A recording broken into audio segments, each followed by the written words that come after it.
ሄቨንም ደግሞ እቤቷ ቁጭ ብላ እያለቀሰች ነበረ። በሚገርም ሁኔታ ላይ እሷም ደግሞ የበፊቶቹን ውስጣ እያስታወሰች ነበረ። ከዛም በር ሲቆረቆሩላት ማን ይመጣል በዚህ ሰዓት ብላ እያስታወሰች ነበረ። ብቻዋን ቁጭ ብላ በቃ እየተናደደች እያለቀሰች ብርጭቆ 2 ብርጭቆ የሚጠጡ ነገሮች ይዛ እየቀረበች እየጠጣች ነበረ። በጣም ስሜተኛ ሆና እየተናደደች ነበረ።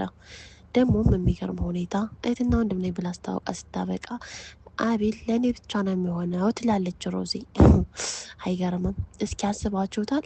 የጓደኛችሁን ባል ጓደኛዋ ስትወስደው በጣም ይገርማል።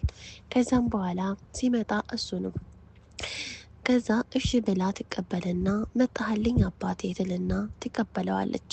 ከዛ ሙዚቃቸውን እየጨፈሩ የሚጠጣ ጠጡ። ውድና የተከበራችሁ ውድ ቤተሰቦቼ በያላችሁበት ያለ ሰላምና እዝነት ይወረድላችሁ። አዲስ የሆናችሁ ሰብስክራይብ፣ ላይክ፣ ሸር በማድረግ ቤተሰብ አድርጉኝ። ሙዚቃቸውን እየጨፈሩ እያለ ሄቨን ደግሞ ቤቷ ላይ ሶፋ ላይ ተኝታ ስልክ ይደወልላታል። ስልክ በሚደወልላት ሰዓት አባቷ ነበረ። በራሱ ስልክ ደውልለት አባዬ ትለዋለች። እኔ እኮ አባዬ ይዘን ሰዓት የሚለኝን ነገር ብሰማ ኑሮ እንደዚህ ሊሆን አልችልም ነበር ትላለች ሄቨን። አይ ከዛም እሷም ደግሞ ጓደኛዋ ባሏን ይዛ ተኝታለች። ከተኛች በኋላ ስለ እሷ ማሰብ ጀመሩ። ከዛ አንቺ እኮ የኔ ልዕልት፣ ሁሉ ነገሬ፣ የኔ ቆንጆ እኮ ነች ብሎ የሞክሳታል ሮዚን። የሚገርም ሁኔታ እዛ ሚስቱ ቁጭ ብላ ሶፋ ላይ ተኝታ እያለቀሰች፣ እሱ ደግሞ ከጓደኛዋ ጋር ሆኖ ይዘንጣል አቤል። አይገርምም?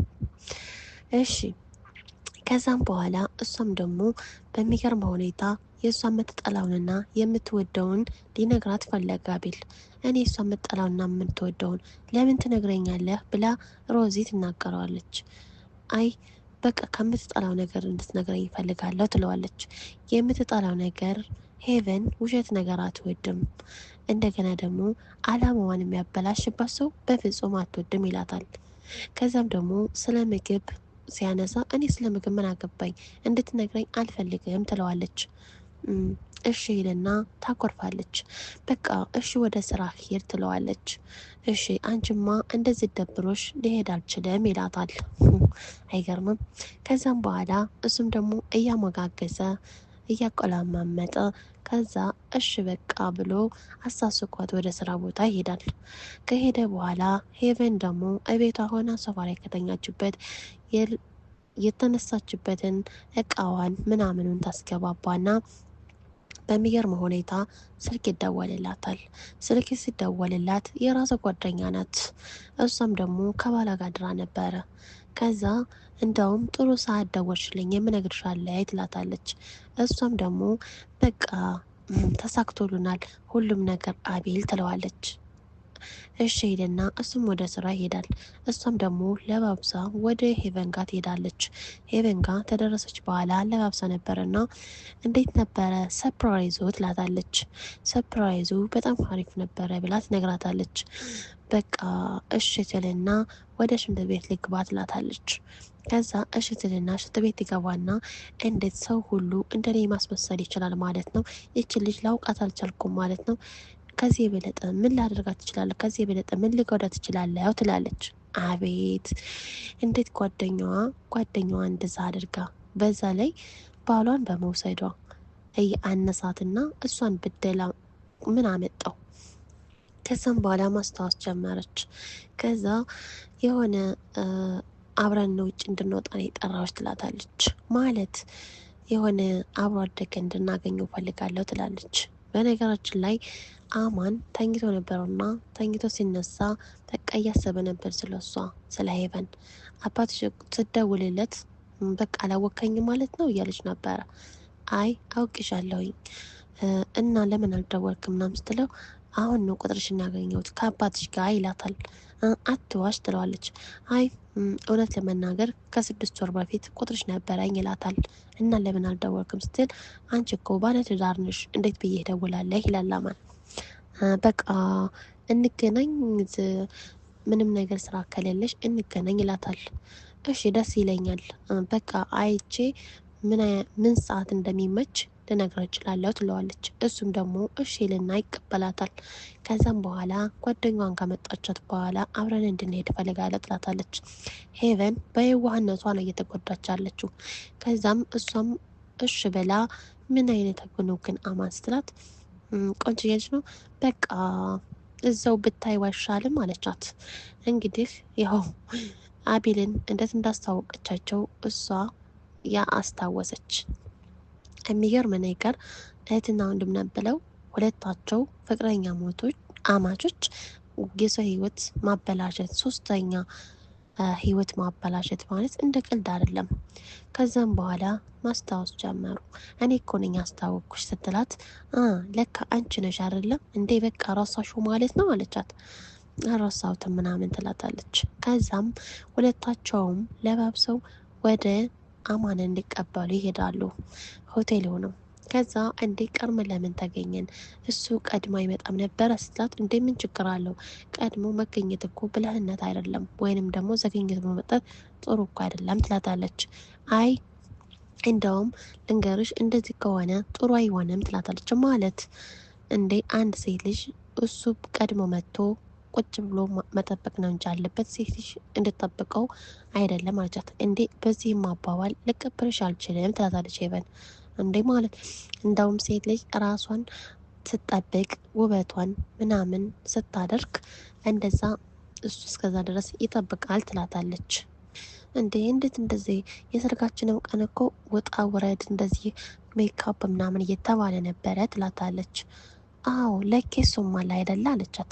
ስለዚህ ጥሩ አልነበረም ትላታለች። አይ እንግዲህ እኔ እንደመሰለኝ ነው። ስለዚህ ሰው እንደመሰለው ነው እንጂ እንደራሱ ነው መኖር ያለበት እንጂ ሰው እንደዚህ በመሆኑ አይደለም ትላለች።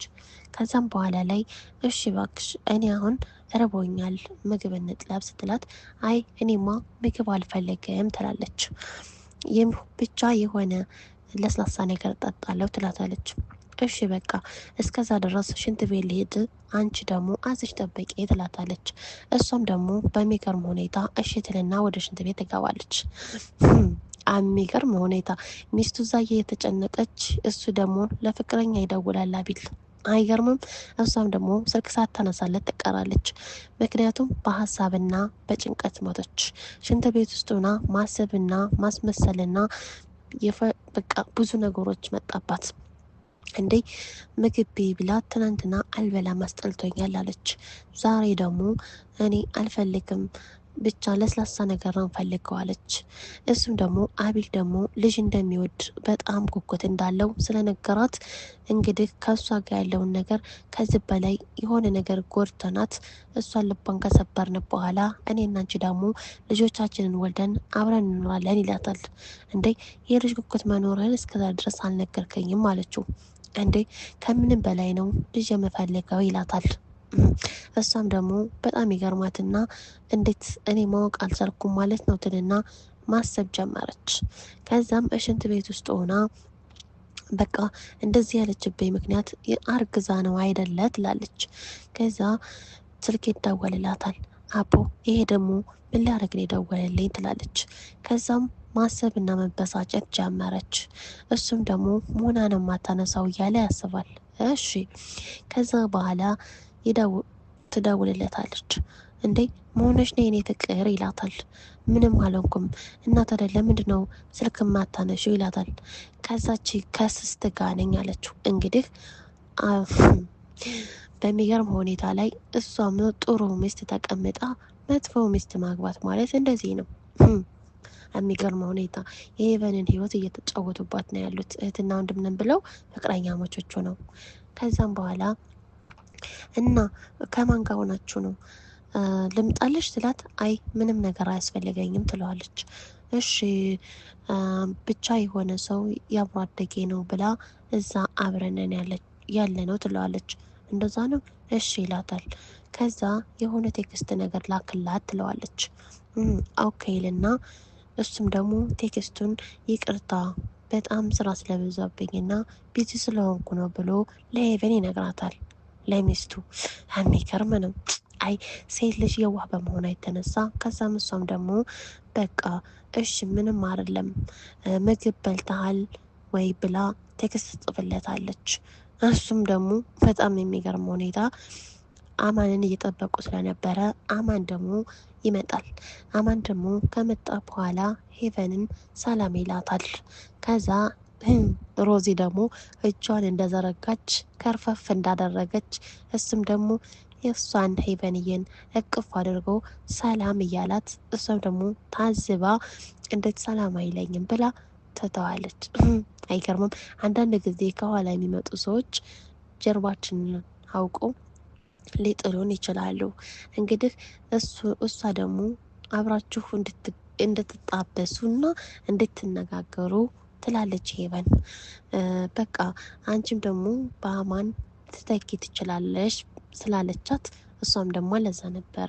ከዛም ስልክ ሲደወልላት በክል አሁን ሰዓት ላይ በቃ ታስፈልገኛለህ፣ የሆነ ነገር እንድትረዳኝ እፈልጋለሁ ትላለች። እጇ እንደዘረጋች ቀረች። ውድና የተከበሯችሁ ውድ ቤተሰቦቼ ቀጣይ እስከምንገናኝ ድረስ በያላችሁበት ያለ ሰላምና እዝነት ይውረድላችሁ። አስተያየትና ኮፒ ሊንክ አድርጉኝ።